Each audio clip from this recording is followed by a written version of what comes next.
Welcome to Commander Central, episode 189, and today we'll be taking a look at a listener of Patrick Healy's Mogis God of Slaughter deck. I'm Dana. And I'm Max. Max, how's it going, man? I'm here. I haven't left my home for more than maybe 10 minutes at a time over the past week, but I'm here.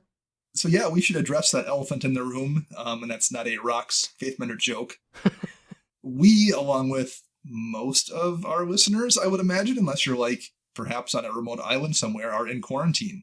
Or at least self-imposed quarantine. I don't think either of us are sick, but like everyone is making an attempt at social distancing and quarantine at home, whatever that would be. So it's just Max and I right now, and maybe for the foreseeable future. Yeah, we do have some plans to hopefully get Chris set up at home, but that takes some time. So at least for the next couple weeks, it'll be you and I think. Yep. And during this period, we'll see. We don't know if we're going to be able to do 2 a week like we've been doing. So I think the rough plan is going to be probably every other week for the double shows. Yeah, that sounds good in my book. And tonight we're doing a deck tech just because we had notes prepared for one, and it was just a nuts week last week. And we're like, let's just do the one show that we have notes for. Just number one, adjusting to quarantine. Number two, Max and I both work in IT. So like in my case, I was trying to prepare my company to deal with 300 remote users that are going to suddenly be trying to remote in next week. And Max had a bunch of stuff he was trying to like convert over to being able to work from home on as well. Yeah. So life was interesting. To say the least. And I'm sure that's going to be the case for everyone listening to. There's a lot of people that are going to be at home, I would imagine, listening to podcasts. So hopefully we can make this quarantine period a little bit less miserable. No games we played because we didn't go to the shop this week. We actually kind of had a last hurrah. Things were starting to happen 2 weeks ago, and so we wound up playing at my house on a Friday night, Max, myself, and a couple friends from the shop, and had some really good games and had a fantastic time. I forgot about those. Yeah, it feels like that was forever ago. I know. So that's the last games we get in for the next several months, I guess. That's a good high to go out on. Yeah, I won one game that night. Ugh. I won one. I think, did everybody win a game? Did we play 4 games? I think everybody won a game, but I think the Scotch won all the games. Yeah, I was say things were kind of messy there at the end. We had finished off a couple of bottles of Scotch, and I grilled some nice burgers. Yes. It was a pretty good night at EDH. So yeah, that's the last one we're maybe going to be able to do in person for a while. The EDH Rec cast, Matt and Joey and myself are going to try to do some streamed games. See, the show will air on Monday.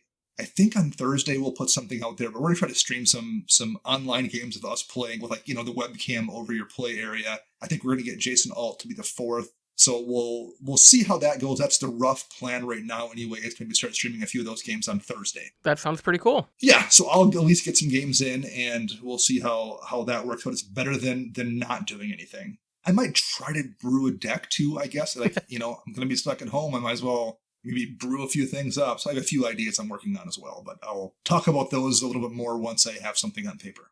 I mean, there's not a lot of news like in the Magic world, really. We're getting close to Ikoria, and we got some hints from both Gavin and Marrow last week. We don't need to dig too deeply into those because we're a week-ish away, I think, probably actually getting cards. Mm-hmm.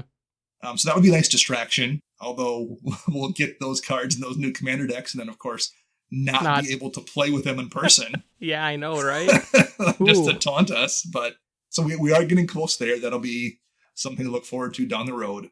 If you would like to reach out to us and say hi and tell us what you're doing during this time of quarantine, how would you do that, Max? You can find us on Twitter by searching CMDR Central. We're on Facebook searching CMDR Central. You'll find us on YouTube, CMDR Central, and pretty much just Google CMDR Central, and you'll find us some way or another. Yes, you can find us on Flipside Gaming as well. Yeah, use promo code CMDR in all caps to get 10% off all orders, $10 or more, including Ikoria and Commander 2020. Should we do a deck tech here, Max? Let's do it. This deck was sent to us by Patrick Healy, a Patreon supporter, and one of the tiers, if you go to patreon.com/CMDRCentral, you can sign up under. It gets you deck tech on air. We've been doing on Thursdays most of the time, but we're doing, like we said, this one on a Monday just because last week was an interesting week. So we're going to discuss Patrick's Mogis God of Slaughter deck here tonight.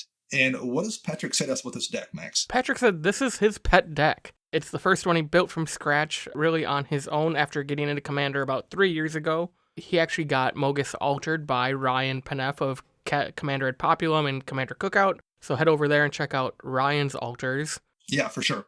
We also ask what is his meta like. He says his meta is pretty competitive. We all have some casuals, but those are heavily focused. We typically play right below the CEDH level. In this, he means they don't have super fast Moxes, dual lands, or Vulcan Crypts, but they push it as hard as they can to that point. Okay. We asked, what is the goal of your deck? And he said, Mogis being his pet deck, I want him to hold his own. I know it's a lower tier commander in Rakdos who wants to push it as hard as he can. Aside from card upgrades, what he's found to be super important with Mogis is picking the hate. Do I go for creature bleed effects, card draw hate, land hate, etc.? That he has no issues with blowing up lands once Mogis is on the field and another bleed effect is out, and his play group is okay with that from Mogis. Underworld Breach is more of a recovery piece here to get back pieces if needed. Tainted Remedy is specifically because he has two opponents that run Blood Bond win conditions in a deck and in an Auro deck. And he has a soft spot for Lethal Vapors, which is why that's in the deck. So people try to figure out who's going to skip the turn to blow it up.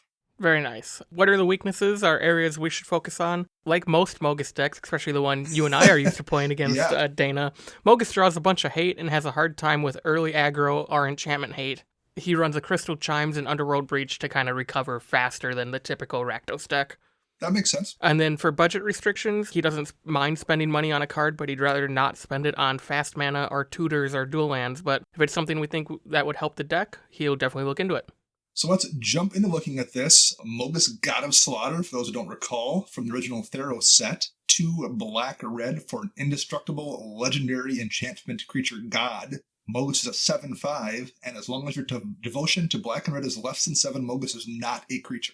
The most important part here, though, is at the beginning of each opponent's upkeep, Mogis deals 2 damage to that player unless they sacrifice a creature.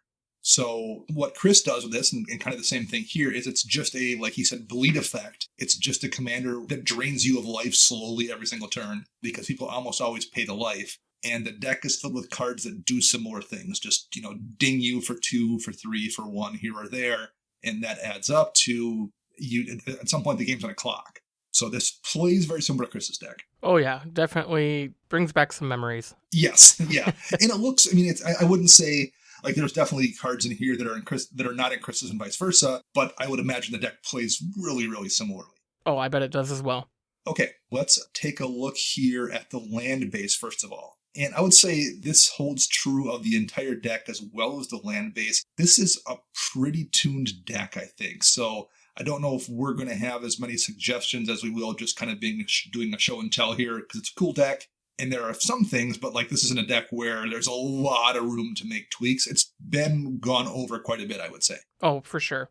All right, land base, Max, what do we have here? So we're looking at 36 lands. There's a Blood Crypt, Bloodstained Mire, Command Tower, Dragonskull Summit, Foreboding Ruins, Glacial Chasm, Graven Cairns, Luxury Suite, 12 mountains, Prismatic Vista, Smoldering Marsh, 13 swamps, and a Tainted Peak. So average CMC of this deck is just under 3. That's relatively tight. 36 lands is, I think, more than enough to support that. I don't know if I could be fine at 35, but there's not a ton of rocks in here, so I wouldn't probably do that. I think 36 is a good number. Yeah, 36 is good. I think it could go up 1 to 37 just because there aren't a lot of rocks, like you just mentioned. And you're in Rakdos. It's a little harder to ramp in these colors. Yeah. It's interesting some of the duels are missing, like the cycling land is not in here, the Canyon Slow. He doesn't have anything that comes into play tapped, although I guess Glacial Chasm doesn't make mana, so we mentioned dropping to 35. It's technically at 35 sources right now, just because of that. So I think that's probably part of the reason he's trying to run things, I think, that almost always come into play untapped. Yeah, I was going to say, for Foreboding Ruins, you're always going to have a mountain or a swamp in your hand, probably, and Smoldering Marsh will see those 2 basics and just come into play. Yeah. Any suggestions or things you would add or change here in the land base? I definitely think if you're playing at that almost competitive level, you're probably seeing lands like a Glacial Chasm that need to be taken care of, so a Strip Mine or a Ghost Quarter would probably do really well in this deck. At least one, I feel like, is probably worth it. Yeah. And then just because I have seen kind of Chris's deck run into this problem before with maybe like some card draw, adding Castle Lochwain would do a lot here. It's 1 black and you can draw a card and you lose life equal to the cards in your hand. Yep. But it still draws you a card for 3 mana, and if you this isn't a very reactive deck. So if you have There's not a ton of downside to it in this deck. Right. And it most likely is always going to come in untapped because you have enough swamps. Yeah. The one that kind of jumped out at me, I felt like I would probably put an Urborg Tomb of Yawgmoth in here. I know it's not a super cheap card anymore, but he wasn't too worried about the budget. Not only does it fix, all your lands and basically turn them all into dual lands, but you do have that Glacial Chasm, and it is pretty nice to have the ability to tap that 4 mana as well and not lose it. Occasionally, you're going to help one of your opponents out by fixing their mana when they're not in great shape, but if this is genuinely a fairly competitive meta, people are probably running pretty good mana bases, and they probably aren't going to be mana screwed in terms of their colors very often. So I just feel like the amount of times it's going to probably help you outweighs the amount of times it would hurt by helping somebody else. Yeah. I think it'll be fine without it, but I would be very tempted to put it in the deck. I will admit when it got last reprinted, which was 2015 or 2014, the core set, I just happen to have gotten a bunch of them in packs. So I'm sitting on in addition to the ones in my black decks, I think I have a couple I'm not using. So I just default to I'm building a deck and it has black. Urborg goes in because there's no reason not to do it. And that's probably easy to say when you just have them lying around and it's harder to say when you have to go buy one. But I do think that was probably worth running here for all the reasons we already mentioned. That's really it, though. You could tweak a few things, but I do think that over in the enchantment section, there's a Blood Moon here, and I'm guessing that's why there's probably not that many duels. Yeah. So should we jump over to artifacts here? Yeah, let's do it. There are 9 artifacts in this deck. Couple of mana rocks. There's Arcane Signet. There is Mox Amber. There's Rakdos Signet. There's a Soul Ring, and there's a Talisman of Indulgence. So those are all 2 mana or less rocks. There's a couple of Punisher cards. There's an Ankh of Mishra, which is a 2-drop artifact. Whenever a land enters the battlefield, Ankh of Mishra deals 2 damage to that land's controller. Probably not going to hurt you too much, other than you're 1 land drop for the turn, and it's going to hit the green player a lot more. There's a Crystal Chimes, which he mentioned in his notes. That's a 3-drop artifact that you can spend 3 to sacrifice and return all enchantment cards from your graveyard to your hand. And this is a pretty enchantment-heavy deck. There's 18 here, so it's a way, like he mentioned, to recur enchantments. The last one here is Mind Crank, which is a 2-drop artifact. Whenever an opponent loses life, that player puts that many cards from top of their library into their graveyard. So any thoughts on the artifacts, Max? I don't like Mox Amber in this deck. So Mogis is a legendary creature that will power it. There's also Tobran, Thane of Red Fell. There's a Vial Smasher, and there's Zozu. But the cheapest one to cast there, I guess, would be Vial Smasher or Zozu at 3. Yep. So none of those things help you get Mogis out faster. Plus, if Mogis isn't a creature, it doesn't activate Mox Amber. And I would guess in this deck, Mogis probably isn't a creature that much. It's gonna take some time. Yeah. I like Mox Amber. I don't know if I like it here either. I kind of agree with that. I think it definitely should just be replaced with another 2 mana rock, or even a 3 mana rock like Commander's Sphere or Chromatic Lantern. Yeah, or Mind Stone would be fine, or Felwar Stone. Yeah. I agree. I feel like there's definitely going to be times when you drop Torbran or, Vial Smasher, say, on turn 3, then you can play this and do something else with the 1 mana, but I probably don't want to see it in your opening hand. Yeah, I think my biggest beef with it in this deck is the legendary creatures in this deck. Your opponents don't want them on the board. So yes. They probably aren't going to be around long enough for you to play Mox Amber the next turn if you top deck it. Yep. It's just... There's some threatening cards in this deck, and Mox Amber is reliant on all of them. I agree. The other one I don't maybe love is Mind Crank. It's a really good card, and I think it does somewhat make sense in this Mogis deck. It's a Punisher, and it's going to mill people, but I think the odds of it milling somebody out are pretty low, and there's no other mill effects really in this deck, and I feel like all it's going to do is help out that one person who's holding a Reanimate. So I agree with what you're saying, but it combos with Blood Chief Ascension to where you could infinitely mill out a single player and then do it again. That's a good point. So there is a combo here with it, and I don't think Chris runs Mind Crank in his deck, but he does run Blood Chief Ascension, and any more ways to get that online faster, I think, is a great idea. Okay, that's a good point. You've kind of sold me. I wasn't really thinking of that combo. Yeah, I still don't know if I love it, but that does make more sense. I do think this, just looking at this deck list and kind of the cards in it, comparing it to what I know Chris runs, this deck is a lot faster. So yes, I would agree with that for sure. I think by the time, even just with Mind Crank out, you're doing 2-4 damage a turn just off of your static effects on your cards. Yeah. I don't think you're going to let that graveyard player, get online fast enough before they're at 10 life. And there is a Rakdos Charm, I guess, here too, if you need to hit someone's yard in an emergency. But there is not a Viduka Bog. There is not a Scavenger Ground. So I'm still not 100% sold on it, but I like it more thinking about the Blood Chief Ascension combo. So you've turned me around a little bit. Woohoo! Anything else here? Nope, that's all I had. I like Ankh of Mishra too. That would feel bad to have to remove. So I would bet. I feel like if I see somebody play Ankh of Mishra, even if I'm in green, I feel like I go, well, it's hitting everybody, including the caster. I guess I'm just not going to cast my ramp spells. Right. Because I feel like blowing a removal spell on it, you're going to regret it because there's going to be 10 things that are way, way worse. So it's just going to sit there efficiently dinging everybody for 2 damage per turn and slowing up the ramp decks. I think this is just a really perfect card for this deck. 18 enchantments. Oof. Let's go over those for us here, yeah. So we have a Blood Moon, we have Blood Chief Ascension, Burning Sands, Citadel of Pain, Dictate of the Twin Gods, Havoc Festival, Impending Disaster, Lethal Vapors, Mana Barbs, Price of Glory, Spell Shock, Spiteful Visions, Spreading Plague, Stranglehold, Tainted Aether, Tainted Remedy, Underworld Breach, and Underworld Dreams. There's a lot of punishers there, and a lot of just interesting cards in general, so let's probably just go over the first couple. We already talked about. Blood Moon obviously hits all non-basics and makes them mountains. Blood Chief Ascension, at the beginning of each end step, if an opponent lost 2 or more life this turn, you may put a quest counter on it, and whenever a card is put into an opponent's graveyard from anywhere, if there are 3 or more quest counters on Blood Chief Ascension, that player loses 2 life and you gain 2 life. It's just super efficient for 1 mana, and it does what this deck wants. Excellent card. Yeah, it's one of those cards, kind of like how you were saying Ankh earlier. Yeah. You don't want to blow removal on it right away, but by the time you need to, it's probably done enough damage to everybody. Right. Except for, you don't want to blow removal on it, except for you're going to get that point where someone's going to cast you have 6 creatures out or something, and someone casts a board wipe, and you're like, ooh, I got to remove it at instant speed, or I'm going to take, 14 or something. Yep. Yeah, it can be just explosive as heck. Burning Sands, 3 red. This is an old enchantment. Whenever a creature dies, that creature's controller sacrifices a land. Yikes, that's no fun, but I also really like it. It's really, really good in this deck, I think. My only question would be, I feel like it's a card, that's one that people are going to blow their removal on immediately. And I feel like it's the kind of thing that's going to put a bullseye on you, which is one of the things he said this deck does. But it's really, really strong. So I don't know if I would say don't run it.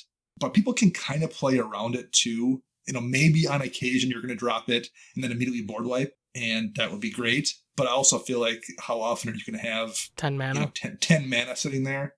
So I'm torn. I'm torn. I guess it's one of those cards I would have to see it in action to truly get a feel for it. I think it's great, and I wonder if the trade-offs are worth it. I mean, I also, kind of harking back to, I think that this deck plays fast. Yeah. At what point, if it's a 4-player pod, what are the chances each of your opponents have an answer to your 3 biggest threats? Burning Sands, right. A Blood Chief Ascension that's online, and a Mana Barbs. Like, what are they going to take out first if they all have removal? Well, and we were talking about Ankh of Mishra. You can play around with that. You can say, oh, okay, well, that's out. I'm just not going to now ramp these 4 lands next turn that goes into ramp. You can't really play around Burning Sands. When that comes down, you're like, oh, I have 4 creatures in play, and I'm going to start losing lands when any of them die. Okay, well, I guess I don't my creature. Like, it's tough to say I'm going to make my creatures never die. Yeah, for sure. You can say I'm not going to cast a ramp spell, but it's much tougher to play around this Burning Sands. Yep. And then I think it's a kind of a double-edged sword here. You can play it more how Chris plays his deck.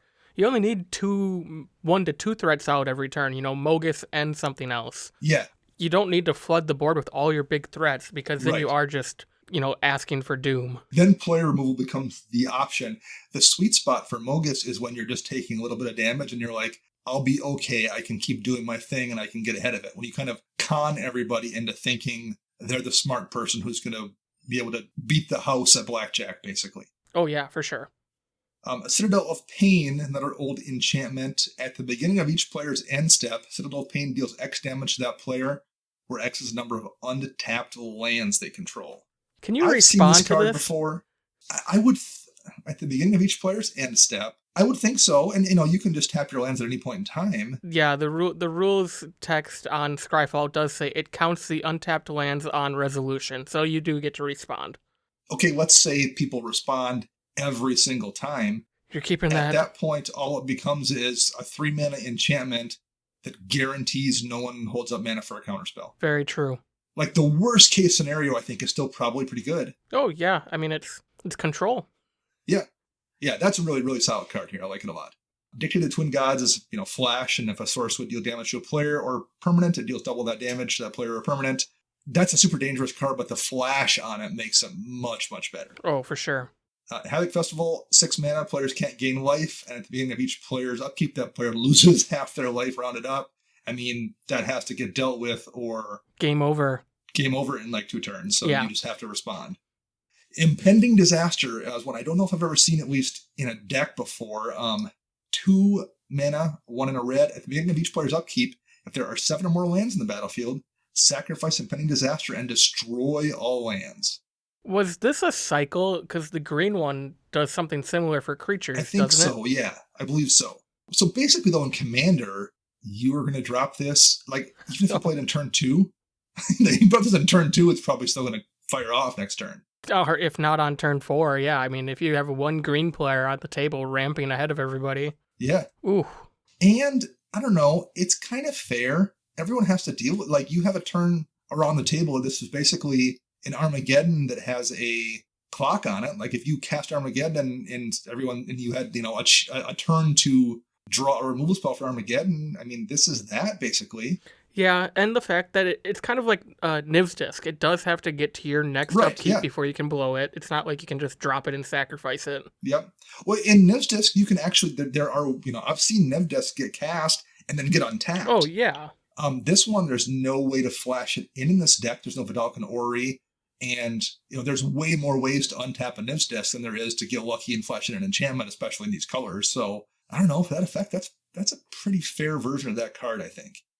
Up next was a card he mentioned early on in his notes, Lethal Vapors, another old enchantment for 2 black. Whenever a creature enters the battlefield, destroy that creature. And for 0 mana, you can destroy Lethal Vapors, but you have to skip your next turn, and any player can activate this ability.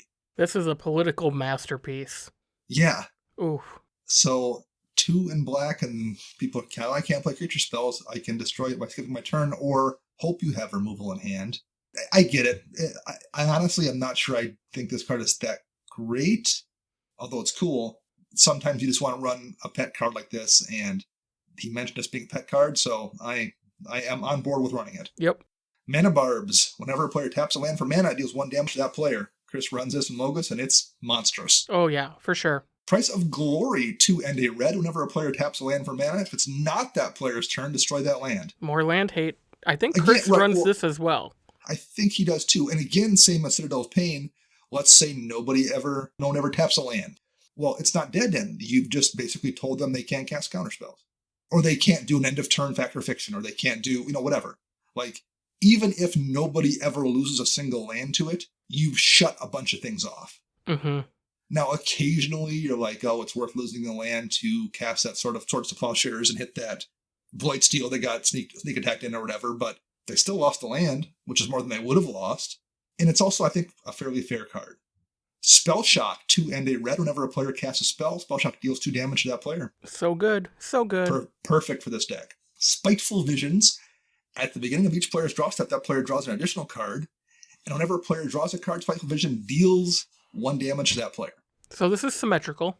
So it does hit yourself if you're the controller. Yep. I think you just got to run it, though. I mean, you're helping your opponents, but that damage starts to add up if there's a Torbrand out or if there's a Dictate of the Twin Gods out. I will say this, though. Like, when Chris, casts a Mana Barbs, I'm always like, ugh, that's not great. When Chris casts a Spiteful Visions, I always kind of feel like, well, I'm going to get 2 cards, and that's going to probably get me closer to drawing an answer or a way to kill him. At least, maybe that's just, like, the psychology of it, and maybe I'm wrong in thinking that, and it's successfully, mentally, got one over on me. but that's what I feel, at least, right or wrong. I at least get the impression that I don't mind someone else casting a Phyrexian Arena for me. Yeah, I think the definite value that most players see in this card is the whenever a player draws a card, not the additional card. Because if I were to play this against you in your Talrand deck, that's all you do in that deck is draw one or two cards, 4 or 5 times in a turn. Yeah. That's going to add up versus... Or even my Reki deck even. Yeah. On the other hand, I do think Chris, who does run it, Chris also has a couple of wheels in his deck, and there aren't any in this deck. Correct. He does run at least one, I know that. Yeah, he's got Wheel of Fortune, I think he has Read the Bone, or... I think he runs the other one, the Miracle, is it a that Miracle? One, yep, the Reforge the Soul. There we go. I started saying Read the Bones, Reforge the Soul, which makes this even better, but I agree. I don't think I'm so on it. Yeah. Spreading Plague. Whenever a creature enters the battlefield, destroy all other creatures that share a color with it and they can't be regenerated. So just one more thumb in the eye. Yeah, one more thing to fuel that Blood Chief Ascension. Stranglehold. 3 and a red. Whenever an opponent would be on an extra turn, that player skips it instead, and your opponents can't search libraries, but you can. Yeah, this is just definitely stopping that CEDH, tier that they pretty much play at. And we haven't got to sorceries yet, but there are, I think 5 or 6 tutors in here, which I would guess then means his opponents tend to run that many tutors as well. Yeah. You're turning them off. That's fair. Tainted Aether. Whenever a creature enters battlefield, its controller sacrifices a creature or a land. So again, you just don't play creatures. Tainted Remedy. If an opponent would gain life, that player loses that much life. Really good card in this deck. And again, sometimes you can't play around it, really. I despise this card. Well, because like your Jamoka deck, you're like, I guess I just can't attack with my commander because I'm going to lose life. Jamoka, Regnan Krav, like all my decks, essentially. You've played a life gain in your Tuvasa deck. Yeah, this card is my Achilles heel, I think. Yeah, I think it's just generally an underplayed card. Underworld Breach, it got banned in Legacy, so... It must be good. It must be playable. And Underworld Dreams, whenever an opponent draws a card, Underworld Dreams deals 1 damage to that player. So it's just, one more symmetrical effect. At the very least, dinging everybody for 1, and it's probably pretty often dinging them for more. Yeah.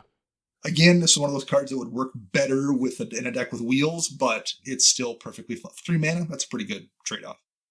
So enchantments, there's a couple things I would kind of not mind seeing here. I think the main one is probably Wound Reflection. I know it's a card that people don't love necessarily. I think it's really good though. I think this is a perfect deck for it. Rune Reflection is a 6 mana enchantment. It is 5 and a black. At the end of each turn, each opponent loses a life equal to the life he or she lost this turn. So like Mogis alone probably just makes it 2 damage. But if you have, 2 or so, 2, 3, 4, whatever other Punisher effects out like this, and the person took 5, well, they're taking 10, really, really, really adds up. And I think it's probably worth the 6 mana in this kind of deck. Yeah, that's totally fair. That was my main suggestion here. Painful Quandary, I think, is really solid too. 3 black. Whenever an opponent casts a spell, that player loses 5 life unless they discard a card. So it's another good Punisher effect here. I don't necessarily know what I would replace it with or anything, but I think those are 2 cards I would probably consider here. But I think Wound Reflection is the one. If I was going to add 1 more enchantment, it would be that one. How about you, Max? What are your thoughts here on enchantments? The first one I want to talk about is Fires of Invention. Yeah. 3 in a red. You can cast spells only during your turn, and you can cast no more than 2 spells each turn, but then you may cast spells with converted mana cost less than or equal to the number of lands you control without paying their mana costs. Chris plays this in his deck, and I don't know, he must cheat because it is always out by turn 4. And it's always good. And it usually is followed up by a Mana Barbs. So it's like, so you get around your own Mana Barbs. Right. And this allows him to play at his pace. He controls the game. It's just such a powerhouse when you run a bunch of cards that say, when you tap a land or when you do this, you don't have to do it. You're safe. Right. Yes, it turns off your instant speed spell, but this deck only has 10. And Citadel of Pain also turns off your instant speed spells. And Price of Glory also does too. So it's like he's already okay with running enchantments that shut off his own instance. So it's just would be 1 more. Yep. And there's a lot of upside to it. Yeah. I have a couple more. Sure. My first one is Polluted Bonds. It's 3 black. Whenever a land comes into play under an opponent's control, they lose 2 life and you gain 2 life. So it is a way to kind of get some life back in this deck. It is 5 mana though, so it might be a little too slow probably for what he's trying to do. Yeah, I could see that. Whereas like Wound Reflection is such a beating sometimes. Yeah. Although I think that's a pretty solid card too. But yeah, I would still probably say Wound Reflection will be my go-to, but that would be a solid card. And then I have one more. My final one is Marchesa's Decree. It's 3 and a black. When it enters the battlefield, you become the monarch. That's always good. Yeah. But then it also says whenever a creature attacks you or a planeswalker you control, that creature's controller loses a life. So it's just a little bit of a pillow fort. You're bleeding your opponents if they really need to try to go the player removal route. That makes sense. All right. Well, we just talked about there being 10 instants in this deck, so let's go over them here. We have Chaos Warp. Great removal spell that hits any target. Go for the Throat. Destroy target non-artifact creature. Hero's Downfall and Murder. Same CMC, double black, and 1. Murder hits a creature. Hero's Downfall hits a creature and a planeswalker. There's Price of Progress. It deals damage to each player equal to twice the number of non-basics that player controls. So one more card along with Blood Moon that explains why there's 25 basics in the deck. There's 2 counter spells, Pyroblast and Red Elemental Blast, and those make a lot of sense in a more competitive meta where you tend to see a lot of blue decks. Rakdos Charm, really good modular spell where you can exile all cards from target player's graveyard. You can destroy target artifact, or each creature deals 1 damage to its controller. There's Terminate, great removal spell that hits a creature at instant speed and it can't be regenerated. And last, Thrill of Possibility, instant speed Tormenting Voice, basically. So 2 mana, discard a card, draw 2 cards. Nice. What do you think of the instants here, Max?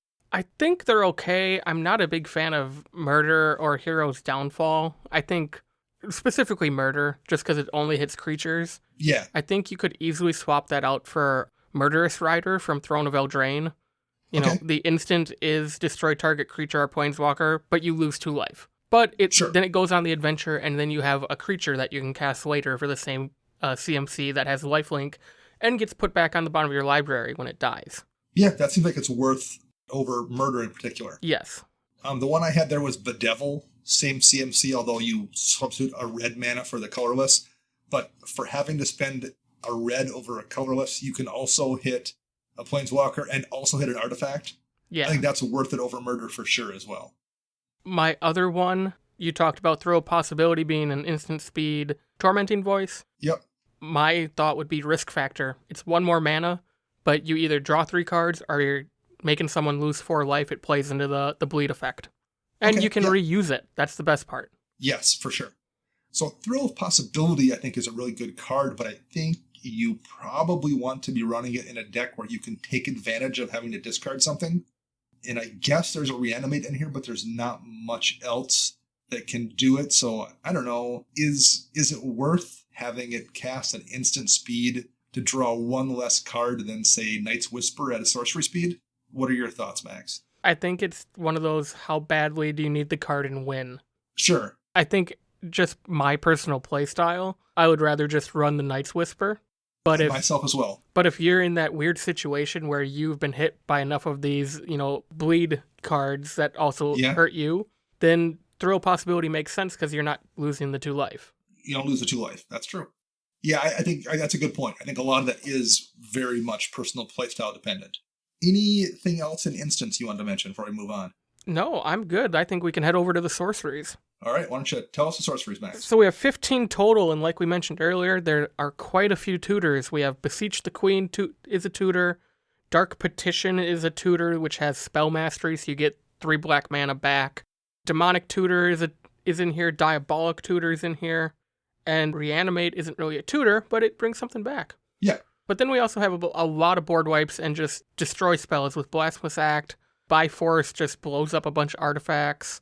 Yep. Damnation is a board wipe. We have Torment to Hellfire and Vandal Blast, 2 good ways to clear the board. And then we have a couple odd ones here. Temporal Extortion, that's 4 black pips for a sorcery. When you cast the spell, any player may pay half their life, rounded up. If a player does, counter Temporal Extortion.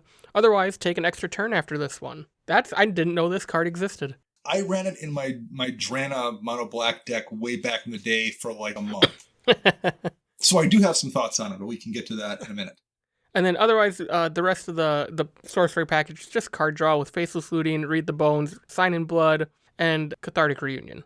So what are your thoughts on Temporal Extortion, Dana? So my experience when I ran it was by the time, because it is 4 black, but even in a mono black deck, by the time I got to the point where I felt like it was worth casting, because, okay, let's say in a perfect situation, you get to it on turn 4.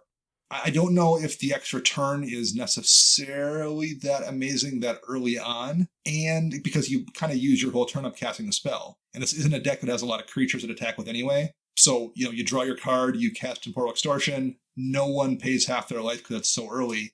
You take an extra turn, which lets you draw one more card, and then maybe do something that turn, but the extra turn isn't that impactful in a deck where you're going to use all your mana up to cast it, maybe. And in this deck in particular, where everyone's taking a ton of damage then basically from turn 4 on, if you cast it on turn 8, someone's like, well, I'm already at 18, so I guess I go to 9. But if I give you an extra turn, I'm probably going to go to 9 anyway, because you're just going to play 2 more, big bleed effects with the extra turn. So it's going to be the same amount of damage, so I might as well just deny you the extra turn. So it just winds up being, 4 black mana to ding somebody for, 8 damage or 9 damage, 10 damage, whatever. I just don't think there's ever a chance to hit, at least when I played it, I could never hit a home run with it. And I feel like in this deck, that's probably the same situation. What do you think? Yeah, I definitely started to think about that as well. In Mogis is always on your opponent's turn. You aren't doing much on your turn unless you have, a couple creatures you can swing with, or if Mogis is online. So that extra turn, I don't think is the goal of the card in this deck. I think it's literally someone losing half their life. Right. Whether it's from 20 to 10, 10 to 5, 8 to 4, just because it gets them closer and closer to 0 and keeps Patrick, up in the 30s or the high 20s, Sure. But I also feel like at that point, Wound Reflection is also going to take them from, 20 to 10 and then do the same thing to the next person and the person after that and the person that, it's going to continue to do basically the same thing all around the table until someone deals with it, whereas this is going to be a one-time thing. Yeah. So that was my experience when I ran it. And I think in this deck, it's going to do the same exact thing. But having never played this particular deck, maybe it does work really well. I don't know. That was really all I had here. I mean, Faithless Looting, again, I mentioned this with Throw Possibility. You're not doing anything with the cards that you have to discard to it. But maybe that doesn't matter, I guess, because there is a lot of tutors here. Maybe the goal is just to draw down and you don't care if you have card advantage. You just want to hit a piece. Yeah. So if that's all you care about, then that makes sense. Yeah, I definitely think with how pretty evenly scoped this mana base is, you're casting that on turn 1 to either fix for whatever reason, find a mana rock, or find a tutor. You're not doing it because you're doing some madness shenanigans. You just want to find your next play. You're setting up your next turn. It's a card whenever I've ran it in a deck, I've always been unhappy with it. But I think that's just my personal play style where I'm almost never trying to filter down and hit a certain card to do a certain thing. I just tend to always want bulk cards in hand. So I think that's very much a personal playstyle thing. So I don't want to judge Faithless Looting too harshly because of the way I play personally. Yeah. Read the Bones is always a great card. Sign in Blood's always great. And I guess we mentioned Night's Whisper before. There's no Night's Whisper here, and there is a Sign in Blood. Switch them. It's easier to cast. Except for, I wonder Target player, you right. Okay. I wonder if in this deck, on occasion, you don't just get to kill somebody who's at 2 and thinks they can survive one more turn. I'd be tempted to run all of them. Of course you would be. Me. That's me. But yeah, I'm guessing that's the logic there. But if he's never actually managed to do that, then I would run Night's Whisper because it's easier. I mean, So that's, I think, it for me for sorceries. Anything else from you? Nope. This is exactly kind of what I would expect to see. Your tutor package, your board wipe package, your card draw package. Nothing really more needs to be done here. And we didn't mention it under instance. I mean, obviously Vampiric Tutor is better than everything here for these tutors except for maybe Demonic. And it's also $75 now. Yep. So, hey, if you happen to buy someone's collection as a Vamp Tutor in it, then obviously put that in here in place of Diabolic. But I don't know if I'd go spend $75 on it. Nope. All right. Last, but certainly not least, although I guess maybe it is least because there's only 11 of them, 11 creatures in this deck. Yeah, so we have a Cryptghast, so a mana doubler, Dockside Extortionist, a ramp card, Fate Unraveler, just another Underworld Dreams type of card. Yep. Harsh Mentor, another Hate Bear, Rampaging Ferocidon, Sire of Insanity, Solemn Simulacrum, Torbrand, Thrain of Redfell, Twilight Prophet, Vile Smasher the Fierce, and Zozu the Punisher. This is an interesting group of creatures. Yeah. You have things like Crypt Gas that just, gives you extra mana and lets you probably do some occasional extort stuff. Dockside Extortionist is just a really strong card in general. In any deck, it doesn't do anything particular in this deck that you care about other than it's a great piece of ramp. Fate Unraveler, whenever an opponent draws a card, it deals 1 damage to that player. So, again, we've got a few of those effects here. This one's better with wheels, but it's fine. Harsh Mentor, whenever an opponent activates an ability of an artifact, creature, or land on the battlefield, if it isn't a mana ability, Harsh Mentor deals 2 damage to that player. This feels very much like a meta call. Yeah, artifacts, your mana rocks aren't going to count towards it. Yeah. This must be a meta call. There must be some type of, combo deck there that this kind of hurts a little bit. Or maybe, Super Friends deck or something. I was trying to imagine, like, if I was handed this Mogis list and I brought it into our shop to play with, I don't know if Harsh Mentor would make the cut. No. But I can definitely, like, visualize environments where it would. Oh, for sure. Rampaging Ferocidon has menace. Players can't gain life, which is a theme we've seen quite a bit here. And whenever another creature enters the battlefield, Rampaging Ferocidon deals 1 damage to that creature's controller. That's just, 4 different lines of good utility. It was banned in Standard. Yeah. Sire of Insanity, at the beginning of each end step, each player discards their hand. So that's just some hand hate there. This one I also feel like, and it burns you first. Yes. But so what are your thoughts here? I think by the time this comes down, you have enough other threats where now you're just letting the damage kind of take over. The few times I've seen Chris play this card, there's already a Havoc Festival out and Mogis. It's just a win more card, I think. You're keeping everybody without cards just like you are. I'm going to win in 2 turns if nobody can answer me, so I'm going to make it difficult to answer me. Yeah, I'm pretty sure Chris doesn't run this anymore because it was more of like an unfun to play against type of thing.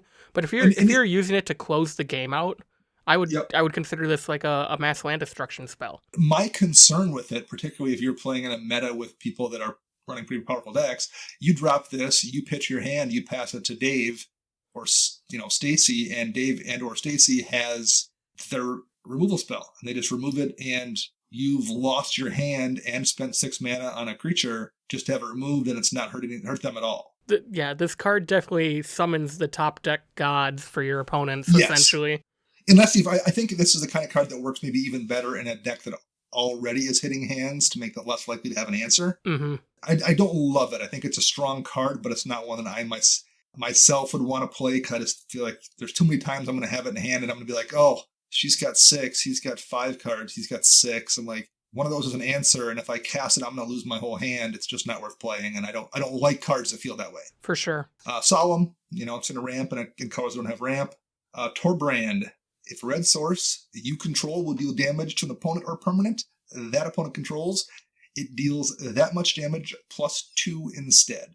Torbrand's a really good card, and I don't know why I didn't mention this under enchantments. For just 1 more mana, you could run Gratuitous Violence, which doubles the damage a thing does. I guess it won't double loss of life, but Torbrand's much easier to remove too. I don't know, 6 of one, half dozen the other. I like Torbrand a lot, but I think I'd be tempted to run both of them. I probably would run both. I mean, Torbrand just makes Mogis do 4. That's so good. Right, yeah. and it's a 2/4 body, and yeah, I like it too, but I'd be tempted to run both, I think. Twilight Prophet, just a great draw engine. That was a card that when it came out, it was like, I think $10 right away at pre-release. And I don't even have a deck for it. Like, I just know at some point I'm going to want to put that in a deck, so I need to pick one up once the price drops. And of course, it's gone up $1 every other month since then. So now it's like $16, $17 or something. So clearly me thinking I can save myself a couple bucks if I just wait, that didn't work out. Vile Smasher, whenever you cast your first spell each turn, choose an opponent at random, and it deals damage equal to that spell's converted mana cost to that player or a planeswalker that player controls. And Zosu, whenever a land enters battlefield, deals 2 damage to that land's controller. So basically it's Ankh of Mishra on a creature. The only thing I didn't love here was Sire, and I don't think it's bad. But yeah, I think that's a pretty good creature suite. What did you think here? I don't like Cryptghast, mainly because there's not a lot of stuff to do with the mana. Like, sure, you're running 13 swamps, counting the couple dual lands, we'll say 15, if you don't put Urborg in. Okay, besides Torment to Hellfire, this card is going to make you overextend and drop a bunch of stuff that you don't want to be playing all at once. So for 4 mana, you play Cryptghast, and the Extort's not irrelevant. It does kind of matter. But like you said, say you have 15 swamps. Okay, on average, you're going to have, 2 of those on turn, say 6 or 7. Yep. That are swamps. So you're going to make an extra 2 mana from Cryptghast versus just playing a mana rock that's going to tap for 1 or 2 every single turn. Exactly. And it's going to be much harder to remove. Yep. And it's going to be able to come down and do that on turn, 3 consistently too. Yeah, I think Cryptghast is a fantastic card in some decks. And it's probably fine here, but I also feel like just 1 more rock will be more consistent. Oh, totally. If there were more X spells or more... If there was an Urborg in here, sure, then I'd say whatever. Or a Cabal Coffers, whatever. But it's really just Torment. And I think at the point where you want to cast Torment of Hellfire in this game, you don't need 1,000 mana. You need 5 plus the 2 black, Yeah. I also am not, like you said, I'm not a big fan of Sire. There's been enough times where I've seen it work. And there's enough times where I've been the person that draws that path to exile. It's like, well, thank you. Right. I think this is where you kind of lean into like more creature hate. So like Archfiend of Depravity is a 5 mana, 3 black demon. It has flying. And at the beginning of each opponent's end step, they choose 2 creatures, up to 2 creatures they control, and they sacrifice the rest. That's just a great way to keep the board clear without having to waste your board wipes. Yeah. It's cliched. It's like a super popular card that gets played in all kinds of decks, but in a deck that's running this many enchantments with this many pips, Grey Merchant's just always going to come down and ding people for like 8 to 10 every single time you cast it. Yep, for sure. And then it's a good reanimation target too. I mean, it's not exciting. It's not anything like anyone hasn't seen before, but it's just a fantastic card, and it would be great in this kind of deck. A couple other ones that I've seen do a lot of work in this type of Mogis deck is Indulgent Tormentor. It's another 5/3 demon for 5. It has flying. But at the beginning of your upkeep, draw a card unless target opponent sacrifices a creature or pays 3 life. The fact that this is targeted means you get to choose who, you can make a deal, or you can say, well, you're at 3 life and you have no creatures, so I guess I'm going to draw the card, right? Yeah. And then finally would be Scab Clan Berserker. This is just a really good early drop in the game. It's 1 red for a 2/2 with haste and renown 1. And then whenever an opponent once it becomes renown, whenever an opponent casts a non-creature spell, if it is renowned, it deals 2 damage to that player. So it's just another bleed effect, and most of EDH is non-creature spells, so getting that out early, getting it renowned right on the turn 3, it's kind of like a red blind obedience, I feel like. It's always doing work once it has that renown counter on it. I think the last one I would probably consider here is not a card I don't think you see in a lot of Mogis decks, but I'm always surprised we don't see more Xantra Sleeper Agent. I think it would be great in Chris's deck, and we do have 1 or 2 Xantra decks in the shop. When Xantra comes out, even if you're not doing things like putting a bunch of enchantments or something on her, she really distracts people because like somebody gets Xantra and they can't attack you. So number 1, it's going to be doing damage to somebody else. But then people start spending that 3 mana to draw a card and hit the person who has Xantra. I think it's like the perfect kind of chaos. It's the chaos that distracts from what you're doing and almost always generates a good bit of damage. Mm-hmm. So that's the last suggestion I had here. Yeah, that's all I had as well. All right. So that, I think, is going to wrap up episode 189, or the first show done under quarantine. Yep. Gas masks are coming. Yeah, I guess. Thank you very much, Patrick. We appreciate you sharing your Mogis deck with us and for supporting us on Patreon, especially in these very interesting times in which we live right now. We will not have a show this Thursday, but I think we'll try to do 2 the following week, if that works for you, Max. Correct. I'm down for that. All right. Well, fun deck. We like playing against Mogis, and it was cool to see too. So thanks a lot, Patrick. Thanks to all our listeners. Stay safe out there, everybody. Stay indoors and try to be healthy. We will be back next Monday. I'm Dana. You can find me on Twitter at Dana Roach. You can find Max at CMDRCentral_Max. You can find Chris at YSquishy1. Our podcast theme is Retro Future Dirty by Kevin MacLeod, licensed via Creative Commons. Our show is edited by Rafael Garcia. You can find him on Twitter at Ursa Bearwalker. And that is going to be it for us. I'm Dana. And I'm Max.